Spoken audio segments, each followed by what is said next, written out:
Habaib-habaib yang arogan, ini mohon maaf, saya membedakan antara habaib dan kelakuan. Saya membedakan itu. Ini kan persoalan moral manusia, Pak. Manusia ini semua pendosa.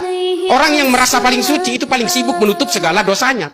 Boh, untuk Habib Soko ngomong, jangan berani-berani dengan saya, karena di tubuh saya mengalir darah Rasulullah Sallallahu Alaihi Wasallam. Dari wong Sidoarjo iki kaspo.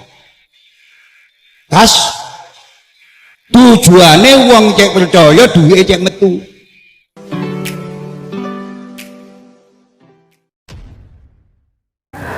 Assalamualaikum warahmatullahi wabarakatuh. Jumpa lagi dengan saya di channel Gagasan Progresif 79, sahabat subangsa dan setanah di mana saja Anda berada. Semakin menarik saja isu habaib terus-menerus menjadi perbincangan publik. Banyak para cendekiawan, para ilmuwan, para kiai kemudian angkat bicara merespon fenomena habaib yang hari ini telah mengelinding menguasai jagat media sosial. Ya tak luput baik dari kalangan kiai, dari kalangan masyarakat awam juga angkat bicara. Ada fenomena yang memang cukup menggelitik bagi kita semua. Di satu sisi ketika ada orang yang kemudian mengatakan dirinya adalah suriat Nabi sebagai seorang habaib, tetapi ada perilaku-perilakunya yang kemudian itu bertolak belakang dengan apa yang sering diteladangkan oleh Nabi. Dalam artian bahwa mereka yang mengaku suriat Nabi, tapi perilakunya itu berbeda dengan apa yang dicontohkan oleh Nabi. Disinilah kemudian memunculkan sebuah analisis kritis. Di sisi lain ada sebuah sifat-sifat arogan yang kemudian menganggap mereka ini lebih mulia karena nasab dan memandang yang lain kemudian menjadi seolah-olah rendah. Nah, ini kan juga menjadi pertanyaan. Sementara agama hadir itu sebagai agama pembebasan yang menempatkan manusia memiliki potensi yang sama untuk menjadi baik dan juga bisa menjadi buruk.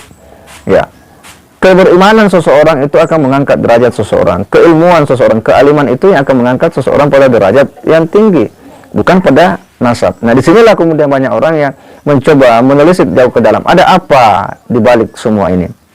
Dan ini ada sebuah ulasan yang cukup menarik dari para intelektual, para alim tentang situasi yang hari ini memang sedang menjadi hiruk pikuk ini masalah habaib. Ada Gus Islah Bahrawi yang mencoba memberikan sebuah edukasi pada kita semua tentang situasi yang hari ini sedang viral. Makanya menarik untuk kemudian kita teruskan. Untuk lebih jelasnya, mari kita simak secara bersama-sama. Boh, untuk Habib Soko ngomong, jangan berani-berani dengan saya, karena di tubuh saya mengalir darah Rasulullah Sallallahu Alaihi Wasallam. Dari wong Sidoarjo iki kaspo. Tas tujuane wong cek percaya duwike cek metu. Siapa yang menyakiti saya berarti menyakiti Rasulullah. Tapi siapa yang bisa hormat dan baik dengan saya berarti hormat dan baik dengan Rasulullah Sallallahu Alaihi Wasallam. Cik melipet deh. Awakmu durung dakwah di Indonesia tahun 1400, tahun 1030 Islam sudah berkibar di Republik kita ini. Allahumma shalli ala Muhammad. Habaib-habaib yang arogan, ini mohon maaf, saya membedakan antara habaib dan kelakuan. Saya membedakan itu. Ini kan persoalan moral manusia, Pak. Manusia ini semua pendosa. Orang yang merasa paling suci itu paling sibuk menutup segala dosanya. Ini kan logika dasar. Semua manusia ini punya takdir yang sama, punya kelakuan baik dan kelakuan buruk. Ketika manusia itu gagal mengalahkan dirinya, dia akan sibuk mengalahkan orang lain. Ini loh, ini fihi ma fihi, ini Jalaluddin Rumi. Dan ini diajarkan oleh kiai-kiai saya karena berbasis tasawuf. Dan ketika orang merasa paling suci, dia pasti akan sibuk menutup segala celahnya, menutup segala cacatnya.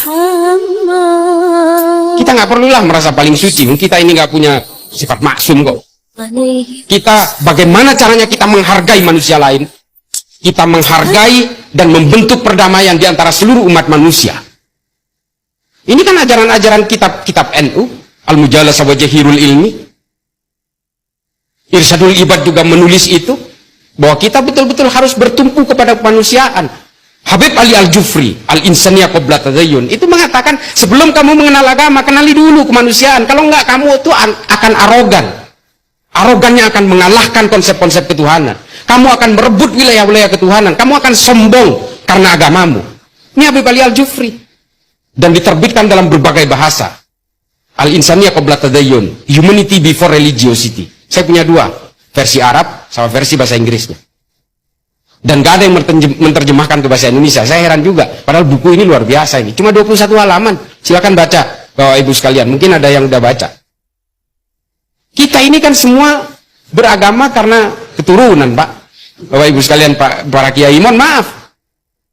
Nah, ini kata Habib Ali Al-Jufri. Takdir-takdir keimanan kita ini kan tergantung dari kelahiran kita. Saya Islam karena saya lahir di Madura, orang tua saya beragama Islam, kakek saya beragama Islam. Maka kemudian menjadi Islamlah saya. Kalau saya lahir di Manado, wah kulit saya putih, Pak, kinclong ini, glowing. Dan mungkin agama saya Kristen. Nah, karena kelahiran-kelahiran yang kemudian merunut kepada keimanan-keimanan inilah, oleh kata Habib Ali Al-Jufri, kita harus menghormati orang, meskipun keimanan itu tanpa kompromi, tapi dalam soal kemanusiaan, kita tidak boleh berkompromi dengan apapun. Karena kita semua bersaudara dalam kemanusiaan. Kesucian itu sebanding dengan tugas mereka untuk mengawal agama. Disepakati oleh semua orang. Tapi, rupanya, ada yang berusaha untuk mengeliminir hak istimewa dan hak khusus Ahlul Bait yang sebetulnya hanya beberapa orang ini, dengan memberikan atribut Ahlul Bait kepada semuanya, bahkan keturunannya. Akibat pemberian hak istimewa yang menyeluruh itu, ya sebagian orang menikmati hak istimewa itu. Al-Quran menyucikan. Dalam Al-Quran disebutkan Ahlul Bait itu siapa yang mendapatkan kesucian. Hadis-hadis juga menegaskan itu. Dan itu disepakati oleh semua umat Islam. Nah, di Indonesia ini mengikuti pola yang sebetulnya salah kaprah. Yaitu menyamakan Ahlul Bait dengan dzurriyyah. Menganggap Ahlul Bait itu semua keturunannya. Dan karena Ahlul Bait itu suci, sakral, disepakati punya hak istimewa, mereka pun diberi hak istimewa itu. Dan tidak sedikit dari mereka yang mengeksploitasi itu, menggunakan riwayat-riwayat hadis-hadis itu untuk mengukuhkan identitasnya sebagai Ahlul Bait. Padahal bukan Ahlul Bait. Ahlul Bait ada penghuni rumah, 5 orang. Mereka keturunan. Apakah kemudian punya hak yang sama dengan Ahlul Bait? Ahlul Bait ya, yang disepakati oleh semua orang, yang kita baca dalam kasidah-kasidah, dalam lantunan-lantunan yang dibaca oleh semua umat Islam, terutama warga Nahdliyin. Rasulullah, Sayyidina Ali, Sayyidatuna Fatimah, Sayyidina Hasan, Sayyidina Husain. Ini yang disebut dengan Ahlul Bait secara utama. Kemudian ada sebutan Itrah. Itrah itu siapa? Yaitu anak keturunan dari Imam Husain yang jumlahnya sudah ditetapkan. Mereka disepakati sebagai ulama-ulama, orang-orang hebat.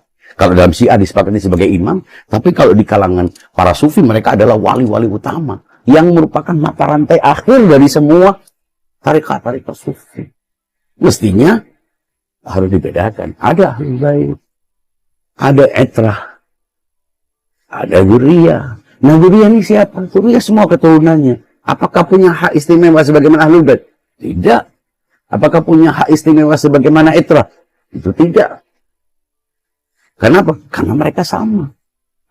Mereka sama mukallafnya. Kalaupun mereka harus dihormati, penghormatan itu tidak boleh bertentangan dengan akal sehat, tidak boleh meliburkan hukum, tidak boleh membuatnya sampai sama dengan Ahlul Bait, seolah sama dengan Ahlul Bait dan dzurriyyah.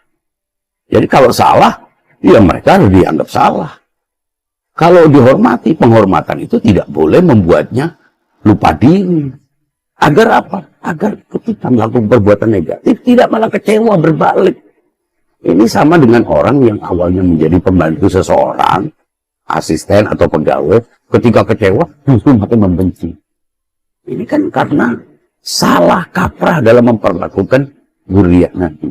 Dengan begitu nggak perlu lagi mempersoalkan dzurriyyah itu keturunan atau bukan, karena itu sudah berjalan cukup lama dan itu berlaku dimanapun. Jadi tetap wajib dihormati. Setiap manusia wajib dihormati. Tapi penghormatan itu harus rasional. Harus sesuai dengan kaidah-kaidah, norma-norma yang berlaku di tengah masyarakat. Cara menghormati dzurriyyah Nabi adalah mengingatkannya bila berbuat salah. Tidak mengikutinya bila bertindak negatif. Mengapresiasinya bila berbuat baik. Karena pengaruhnya ya di tengah masyarakat.